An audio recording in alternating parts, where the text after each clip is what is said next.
Hello students, I am विकास सिंह। मैं आपके लिए क्लास 10th साइंस का first chapter chemical reactions and equations आपके लिए फिर हाजिर हुआ हूँ सेकंड लेक्चर लेकर। तो कल जहाँ तक हमने पढ़ा था उससे आगे आज हम शुरू कर रहे हैं, और आज हम जो शुरू करने जा रहे हैं वो है कैरेक्टरिस्टिक्स ऑफ केमिकल रिएक्शंस।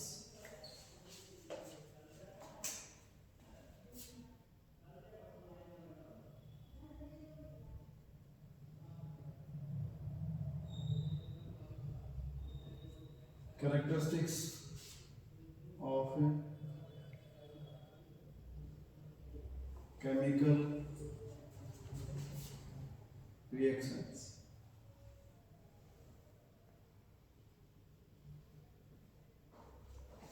तो जो रासायनिक अभिक्रियाएं हैं उसकी 5 विशेषताएं बताई गई हैं, अर्थात मुख्य 5 कैरेक्टरिस्टिक्स हैं। First is change in state, change in state। second, change in color।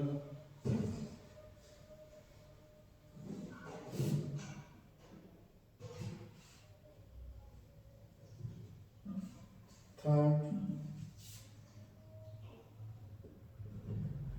evolution of gas।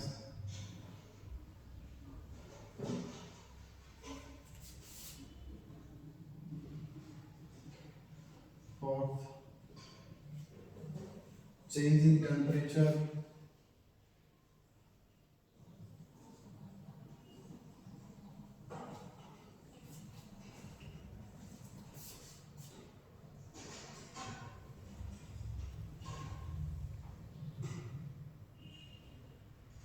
fifth, formation of precipitate।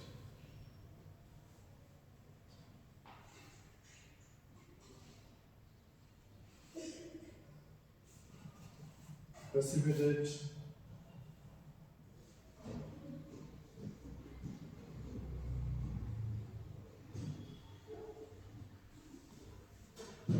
ये 5 कैरेक्टरिस्टिक्स हैं केमिकल रिएक्शंस की।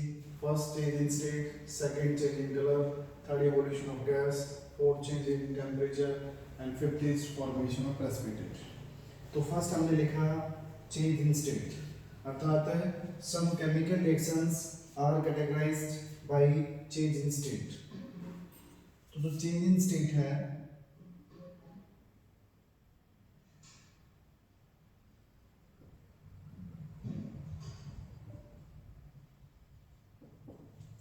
इसका एग्जांपल लेते हैं, burning of magnesium ribbon. Burning of magnesium ribbon.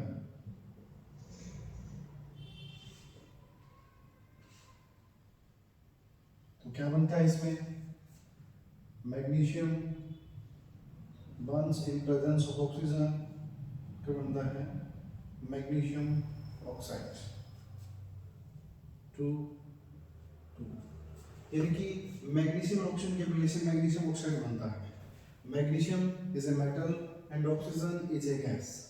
दोनों के मिलने से जो मैग्नीशियम ऑक्साइड बनता है वो एक व्हाइट रंग का एक चूर्ण यानी एक पाउडर फॉर्म में एक चीज तैयार हो जाती है। तो हम ये कह सकते हैं कि भाई मैग्नीशियम जो मेटल थी वो एक सॉलिड स्टेट के अंदर थे, ऑक्सीजन जो है गैस स्टेट के अंदर थे। उनसे मिलकर के जो है ना मैग्नीशियम ऑक्साइड एक सफेद रंग का चूर्ण बन जाता है। अर्थात जो चीजें था जो रिएक्टेंट साइड में थी उन सब्सटेंस की जो है स्टेट चेंज हो जाती है, अवस्था बदल जाती है। सेकंड उदाहरण हम ले सकते हैं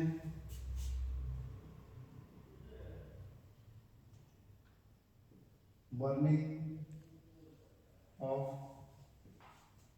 ए कैंडल। एक मोमबत्ती का जलना।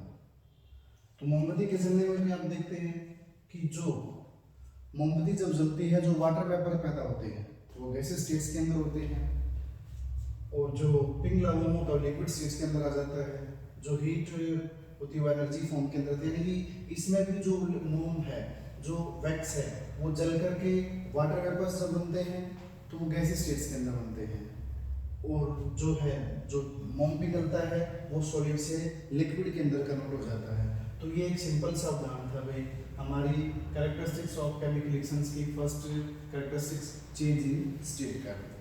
फिर हम सेकंड की तरफ बढ़ते हैं, change in colour.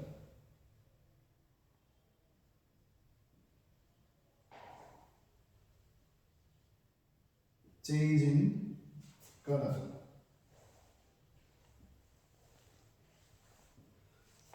some chemical reactions are characterized by change in color, कि भी कुछ रासायनिक अभिक्रियाओं की विशेषता होती है कि उनमें रंग में परिवर्तन आता है जब भी कोई केमिकल रिएक्शन होती है।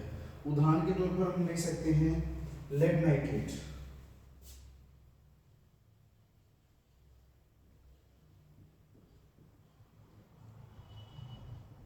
लेड नाइट्रेट को जब मिक्स किया जाता है पोटेशियम आयोडाइड के अंदर,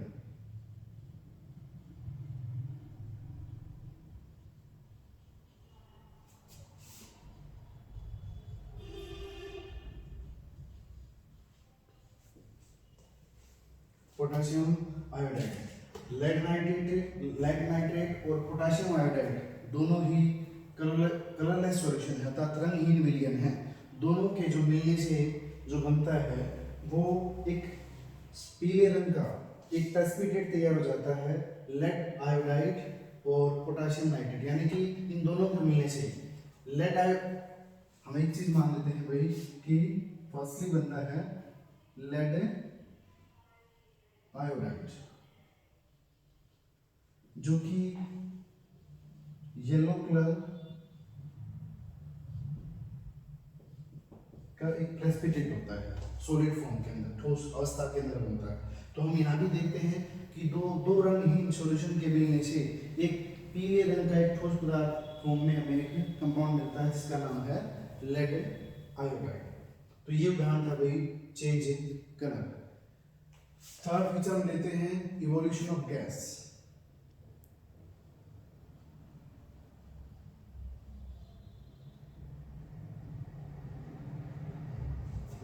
इवोल्यूशन ऑफ गैस यानी कि गैस का उद्भव होना, उत्पत्ति होना।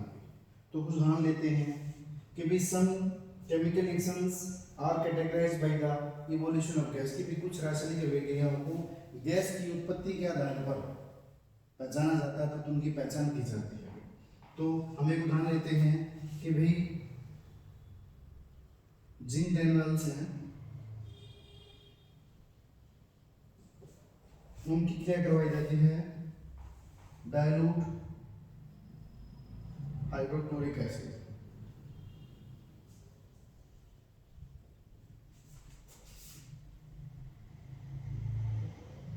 यानी कि Zn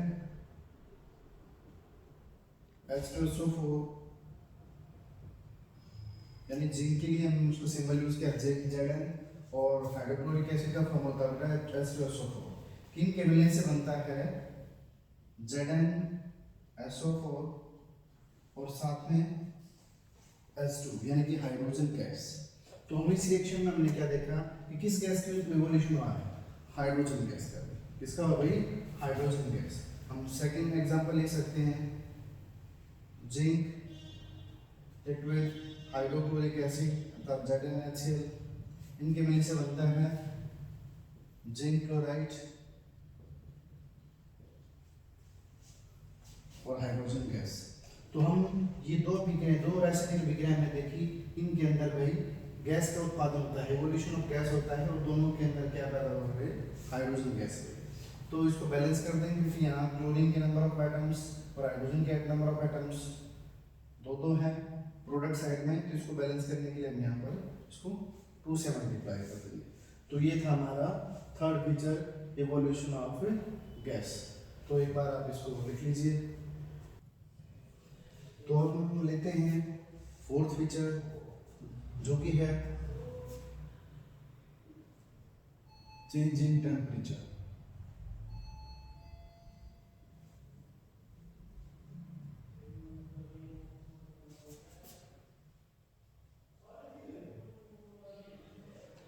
change in temperature.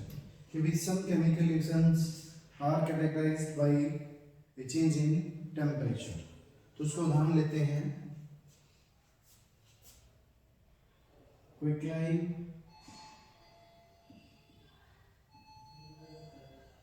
की क्रिया जब कराई जाती है वाटर के साथ तो इधर बनता है स्लैक लाइन. स्लैक लाइन यानी कि क्विकलाइन कैल्शियम ऑक्साइड क्रिया होती है वाटर के साथ H2O तो मिलकर बनता है कैल्शियम हाइड्रोक्साइड.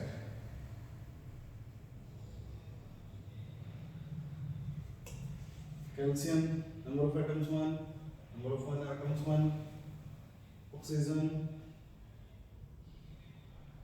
1 और 1 2, इधर भी नंबर ऑफ एटम्स 2 ऑक्सीजन के, hydrogen number of atoms left hand side 2 and right hand side also 2. तो ये बैलेंस केमिकल इक्वेशन. तो हम फिर वही चलते हैं चेंज इन टेम्परेचर यानी कि भाई क्विकलाइन और वाटर इन दोनों के मिलने से एक हमारे पास मिश्रण तैयार हुआ स्लैक लाइन. ये जब दोनों क्रिया होती है तो जिस भी कंटेनर के अंदर हम उसको क्रिया करते हैं तो वो कंटेनर गर्म हो जाता है. इसी में पता चलता है कि भाई वहाँ हीट रिलीज हुई है. ये एक प्रकार की एक्टोथर्मिक केमिकल रिएक्शन भी है और ये जो मिक्सर तैयार होगा ये हॉट होगा. तो ये उदाहरण था हमारा जो है चेंज इन टेम्परेचर का. उसके बाद हम नेक्स्ट की तरफ बढ़ते हैं. फिफ्थ फीचर है formation of precipitate.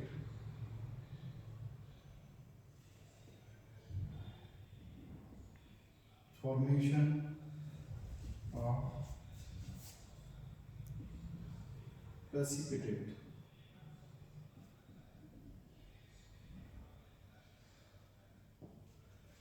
Formation of precipitate हम यहाँ ध्यान लेते हैं कि भाई some chemical reactions are categorised by the formation of precipitate. कि भाई प्रेसिपिटेट अत्यधिक प्रकार से हिंदी में इसको क्या बोला जाता है, इसके शुद्ध वर्ड कोई खास नहीं बनाया गया है, लेकिन हम ये कह सकते हैं कि भाई जब दो लिक्विड मिलकर के कोई एक नया सॉलिड तैयार कर देते हैं तो उसको बोलते हैं फॉर्मेशन ऑफ प्रेसिपिटेट.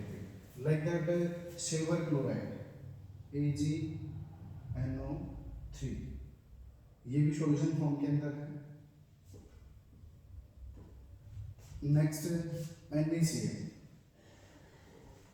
ये भी सॉल्यूशन फॉर्म में है.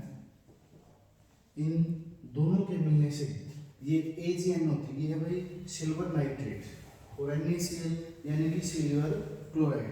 इन दोनों के मिलने से एक व्हाइट रंग का प्रेसिपिटेट बनता है जिसको हम बोलते हैं AgCl व्हाइट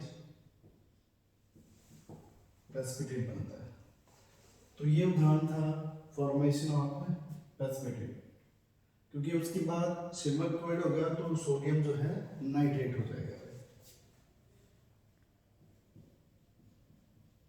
सोडियम नाइट्रेट. तो ये पूरी इस प्रकार से रिएक्शन बन जाती है. तो ये थी हमारी 5 कैरेक्टरिस्टिक्स ऑफ केमिकल रिएक्शंस. अब हमारे लिए नया टॉपिक आता है केमिकल इक्वेशन पे. अब आपको पता होगा कि हम इन फॉर्मूलाज के रूप में या सिंबल्स के रूप में रासायनिक अभिक्रियाओं को लिखते हैं. तो केमिकल इक्वेशन क्या है उसकी डेफिनेशन समझिए एक बार.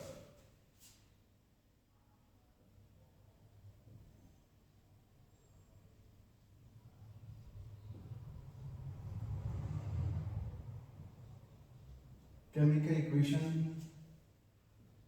जिसको कहा जाता है रासायनिक समीकरण. The shorthand method of representing a chemical reaction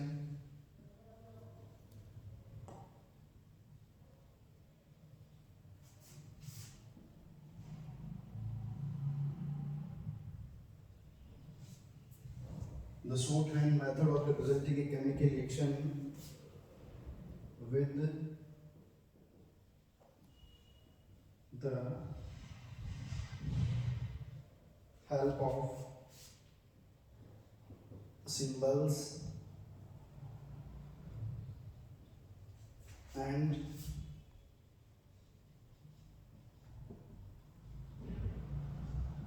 formulae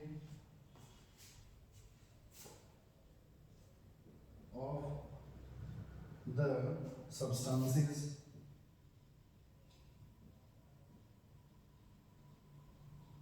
involved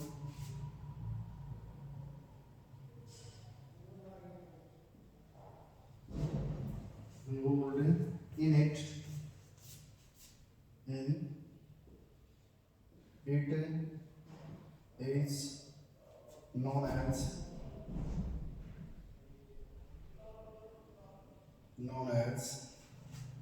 chemical equation.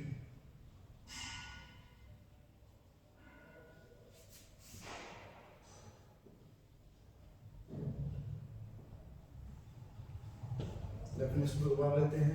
The short hand method of representing a chemical reaction, रासायनिक अभिक्रिया को प्रदर्शित करने का, लिखने का एक संक्षिप्त सा तरीका with the help of symbols and formulas of substances involved इन, जो इस रासायनिक अभिक्रिया के अंदर जो भी पदार्थ शामिल हैं उनको उनके प्रतीकों या उनके सूत्रों के द्वारा रिप्रेजेंट करना ही एक प्रकार से रासायनिक समीकरण कहलाता है, यानी कि केमिकल इक्वेशन कहलाता है.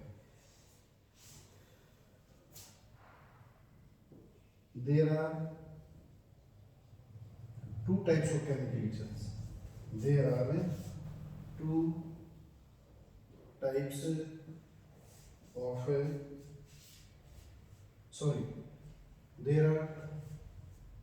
of there are two type ways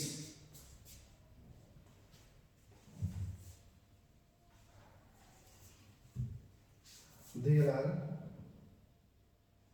two ways of representing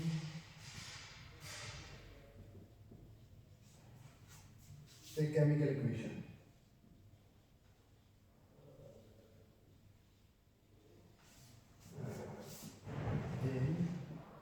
Chemical equation कहता है कि भाई there are two ways of representing a chemical equation, रासायनिक समीकरण को रिप्रेजेंट करने के दो तरीके होते हैं, in terms of words and in terms of symbols and formulae. In terms of words, in terms of words. तो इन टर्म्स ऑफ वर्ड्स जो केमिकल इक्वेशन होती है उसको बोलते हैं word chemical equation. Word chemical equation. For example मान लेते हैं इसका जिंक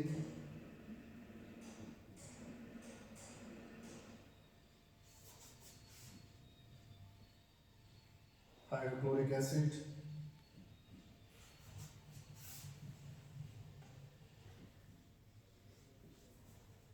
इन दोनों की केमिकल रिएक्शन से बनता है जिंक क्लोराइड,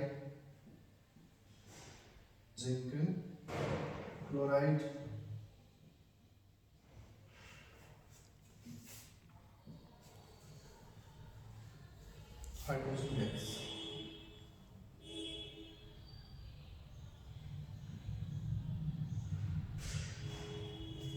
यानी कि हम समझने की बात ये है कि भाई जो केमिकल रिएक्शन हमने यहाँ प्रेजेंट की है उसमें हमने वर्ड्स का यूज किया है उस सब्सटेंस को दर्शाने के लिए.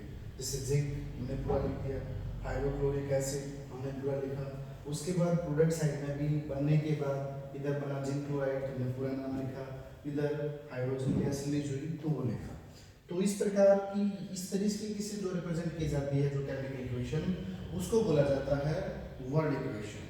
तो एक बार इसको राइट डाउन कीजिए. दूसरा जो है केमिकल रिएक्शन को रिप्रेजेंट करने का जो तरीका होता है वो होता है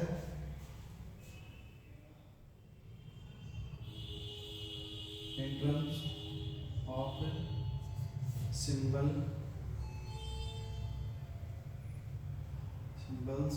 and formulae.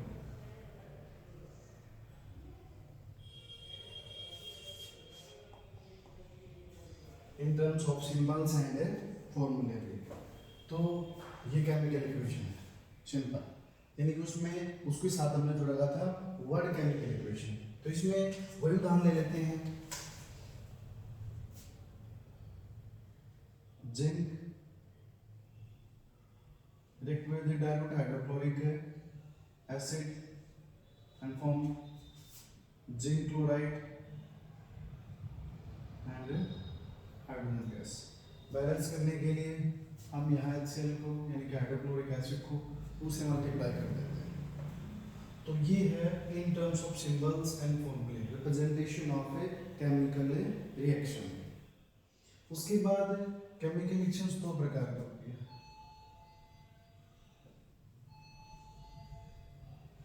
To types of chemical reaction.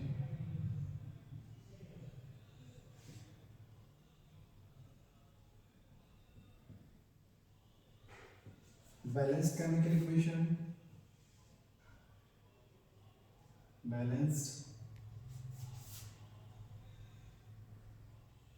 chemical equation,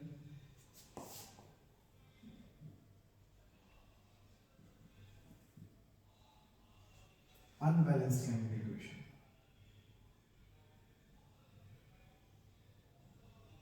unbalanced chemical equation।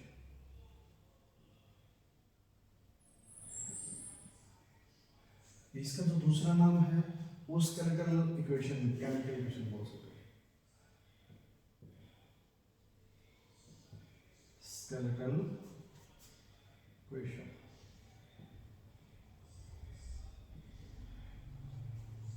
Skeletal equation तो फर्स्टली हम डेफिनेशन लेते हैं बैलेंस केमिकल इक्वेशन की। Balanced chemical equation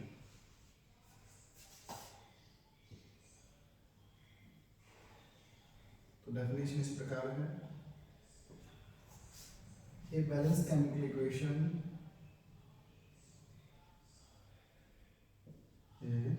balanced chemical equation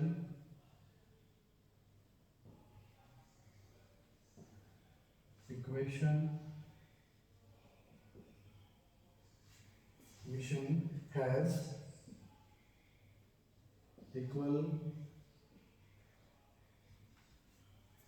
number of atoms, number of atoms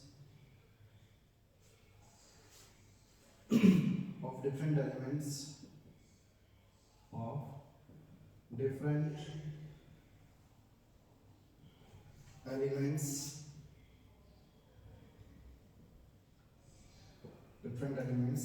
in the reaction, in the reactants and products।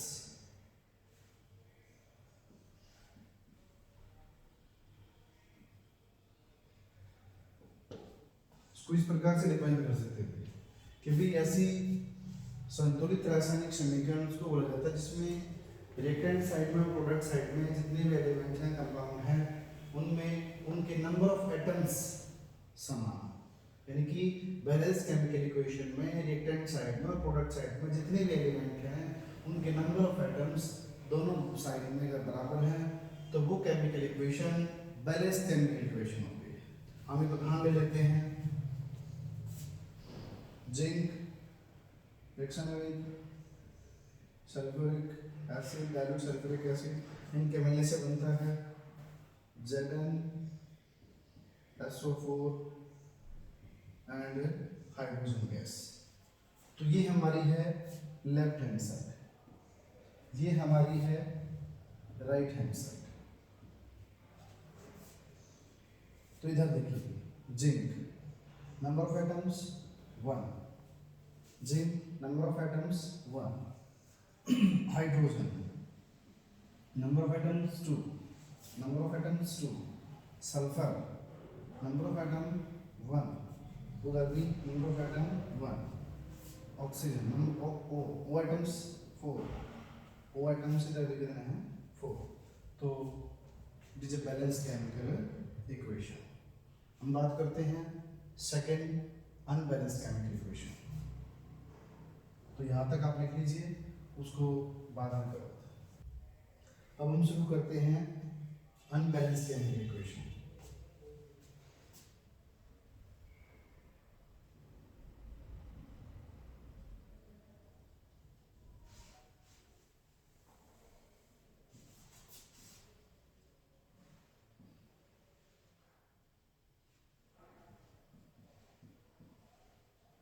जैसे कि आपको बताया कि इसका दूसरा नाम है स्केलेटल केमिकल इक्वेशन। अब हम इसको डिफाइन हम कैसे करते हैं, एन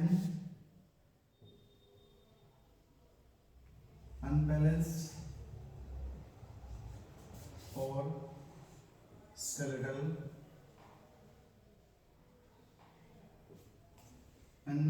अनबैलेंस्ड और skeletal equation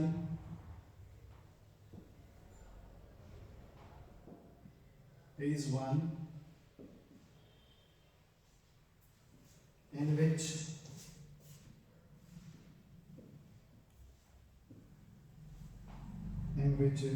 the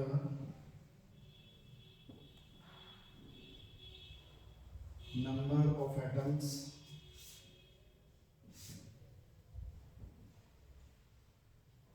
of different elements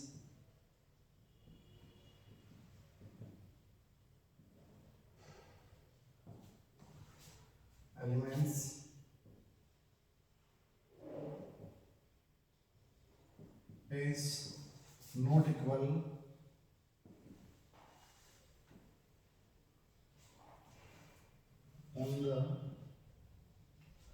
equal on the two sides of equation।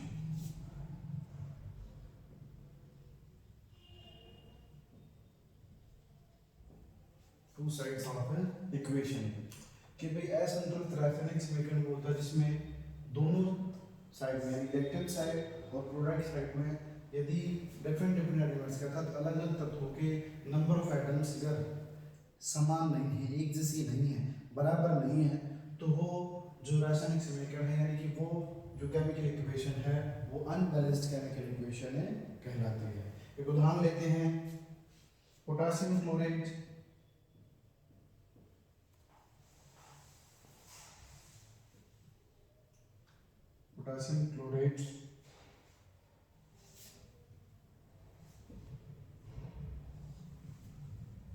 जब डिकम्पोज होता है तो बनता है potassium chloride and oxygen gas.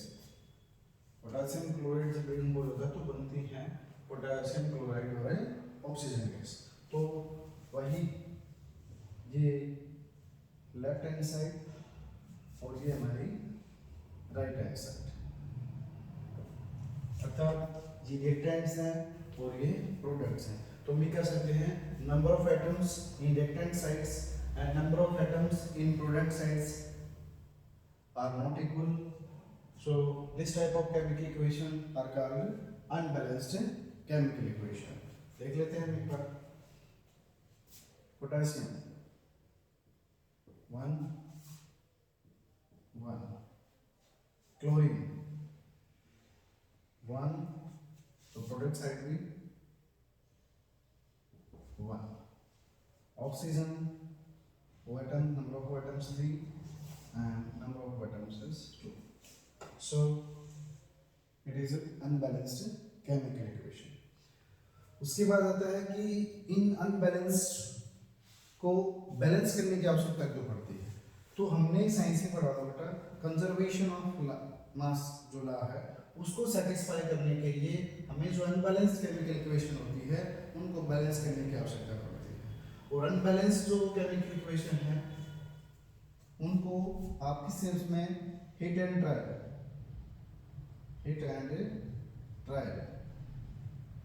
Method से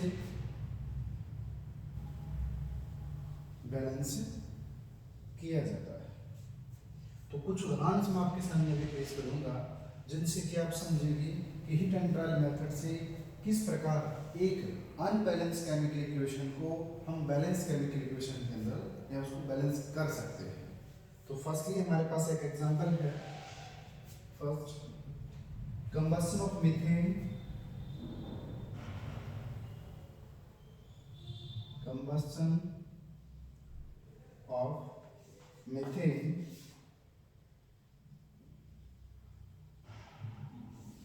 in oxygen in presence of oxygen भी हो सकते हैं in oxygen to form carbon dioxide, carbon dioxide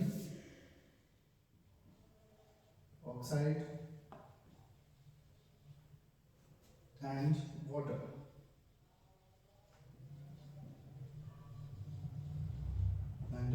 water तो आपने जैसा पढ़ा हुआ है मीथेन का फॉर्मूला क्या होता है CH4,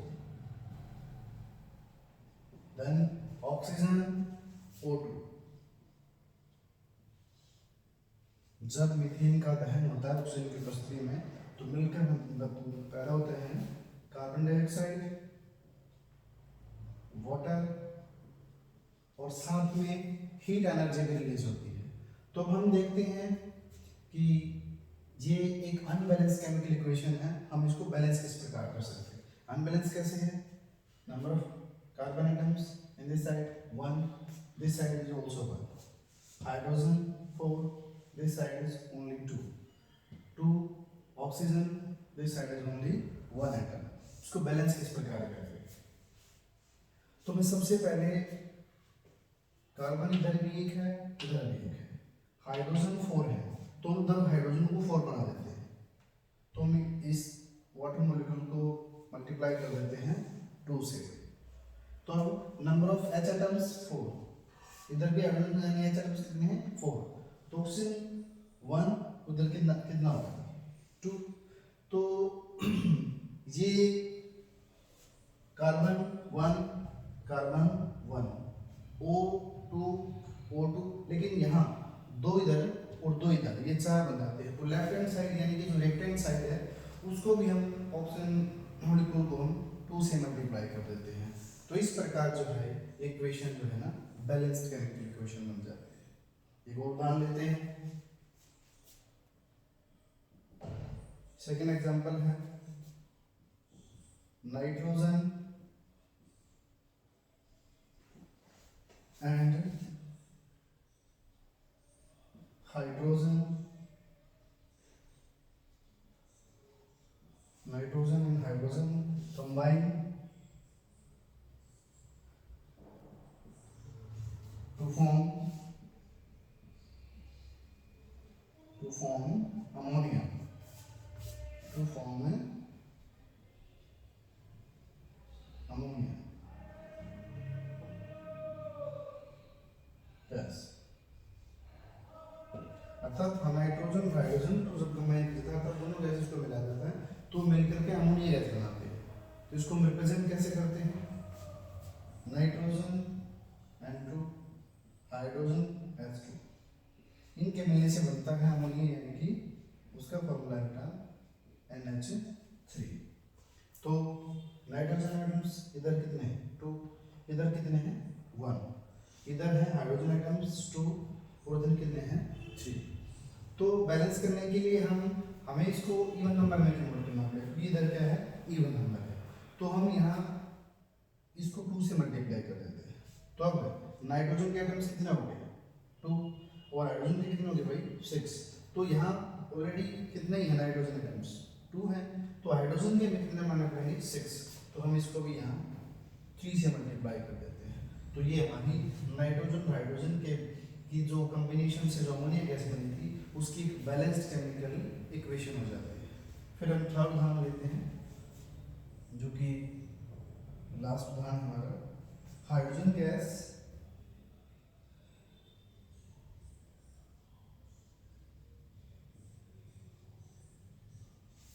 combines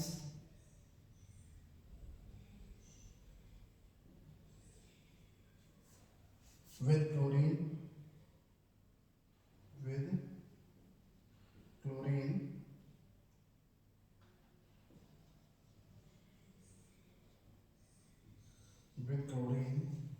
to give hydrogen chloride.